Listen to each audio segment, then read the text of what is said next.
What's up, y'all? If you're looking for a quick and easy way to project out some retainer services in your budget and planning, we got you.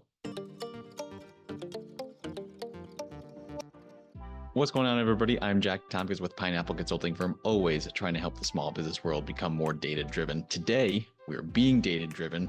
We're being extra data-driven on the virtual beach today. Again, hope you're on the real beach. And next year's coming up. We got to plan for it, right? We got to see what we've done. We got to use that, and we got to project out next year. But sometimes that's really annoying, right? Predicting the future is pretty difficult. So we built a little model that is at least a good baseline, so you can actually project forward with a degree of confidence and kind of just doing some basic math. So let's dive into it, and hopefully you'll see it's not that hard. Okay, so we are jumping into Google Sheets, and we're going to walk through this. We've got some assumptions. We've got the actual projections that flow from those assumptions. We've got it trended by month. So you can actually see, obviously, a monthly goal as opposed to just a year-end goal, right? So let's start real quick. These are retainer service projections. So this model is made for retainer services.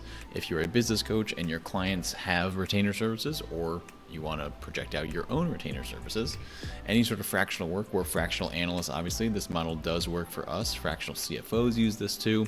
So giving you the lay of the land of who this would be a good template for. And obviously we can make any sort of modifications to non-retainer services, to e-commerce businesses, all that good stuff.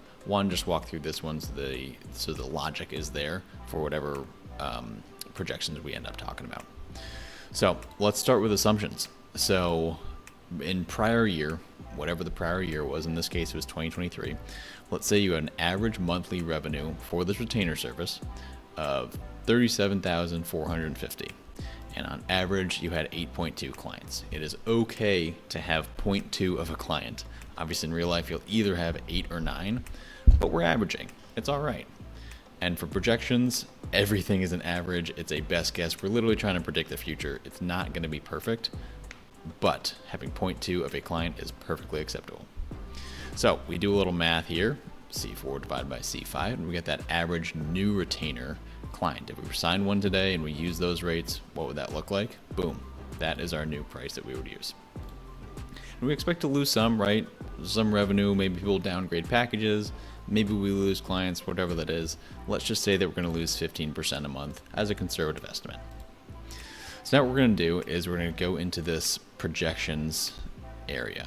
So baseline of last year, this is all just, hey, here's what we did last year. Now let's add some stuff. We're going to add some new clients. We're going to keep a running total of those new clients. And then we're going to do some price changes too, because it's inflation and all this other good stuff. We got to change the prices. So manually enter anything in yellow here. So we're going to get these different new clients here throughout the year. And we're going to do some price hikes, just 10%. This is not 10% per month. This is for the clients that were in there in February. They're getting a 10% if it's their annual renewal. March, 10%, right? So everybody is getting 10% for their specific month. It's not 10 plus another 10 on top of that, plus another 10 on top of that. It is just 10% for the cohort that was involved last April in this example. And then we're gonna start losing stuff, right? So in this model, or in this example, we're not losing anything in Q1, which is awesome. I don't know, everybody still loves us and everybody's fine with the prices. And then we start losing 15% a month. Again, people choose different packages. We lose a couple clients, whatever that is. We want to account for some realistic loss of revenue. And now we're just gonna do some addition here. So results with new pricing. So you can see here, nothing too crazy. We're just adding that together. And then new clients. So in this example, we have in February, we have one new client and they're at that new client rate. Great. Now in March, we've added another new client. So we've got a total of 2 new clients that are ongoing, right? So that 9,000, unless we get a -1 somewhere in here, that 9,000 is now our base. And now we added a new one. So we've got 3 new recurring. That's 13,000 is our base, et cetera, et cetera. You can see here when we don't add a client, we stay at that 18,000 for new client revenue. And then we add it all up down here. And then if I jump to the end here, we just have some totals. So last year it was 450,000 roughly.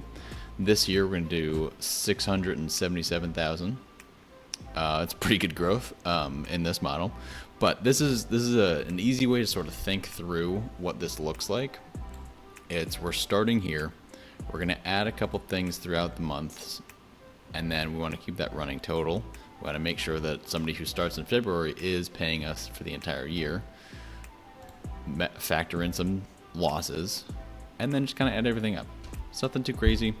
What gets really fun though is when you do all this math and you come up with your actuals and you get your P&L involved and you get your CRM data, and then you can throw it into a dashboard that looks like this. We can actually compare to these goals that we just made.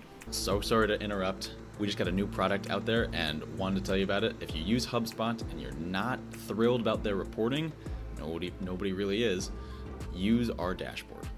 We do custom dashboards, example one that looks like that, completely custom to your specs, and we've got a whole bunch of stuff automated from HubSpot. If you need anything with sales, leads, conversions, contacts, anything like that, when you need it to be in your custom view, reach out, use the code below, hook you up with a discount, get you a dashboard, get you to become more data driven. All right, talk soon.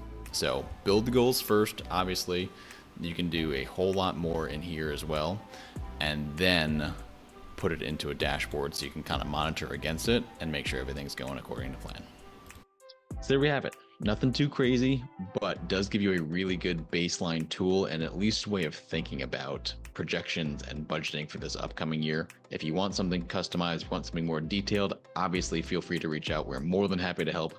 We are super data nerds at the end of the day, and stuff like this is where the analytics really shines, and we have an absolute blast doing it. Give us a shout.